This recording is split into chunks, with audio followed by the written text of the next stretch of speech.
మసాలా వారి ఫిల్మ్ నగర్ కబుర్లోకి వెళ్ళిపోదామా? మరి మాట్లాడుకోవాల్సింది కొత్త సినిమా, కొత్త హీరో.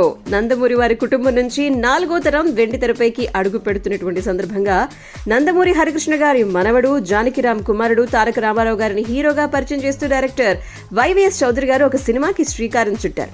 ఆ సందర్భంగా భువనేశ్వర్ గారు మాట్లాడుతూ సీనియర్ ఎన్టీఆర్ గారు నటుడిగా ఎంత గొప్ప కీర్తి తెచ్చుకున్నారో తారక రామారావు కూడా అలానే ఎదగాలని కోరుకుంటున్నాను. రామ్ తన ఉనికిని చాటుకోవడం కోసం ఎంతో కష్టపడుతున్నాడు. ఆ తపన ఉన్నవారంతా ఖచ్చితంగా పేరుని సొంతం చేసుకుంటారు.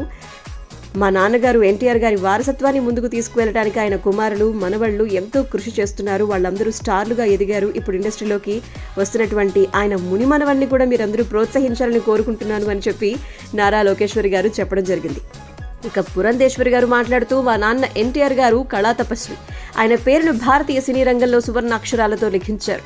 ఆ తర్వాత బాలకృష్ణ గారు, హరికృష్ణ గారు, కళ్యాణ్ రామ్, ఎన్టీఆర్ ఇలా ప్రతి ఒక్కరూ కూడా చెరగని ముద్ర వేశారు సినిమా ఇండస్ట్రీపై. అలాగే ఇప్పుడు ఎన్టీఆర్ కూడా పరిశ్రమలోకి వస్తున్నారు. తనకి కూడా కళామ తల్లి ఆశీర్వాదంతో పాటు కుటుంబ సభ్యుల ఆశీస్సులు కూడా ఉన్నాయి అని తెలిపారు.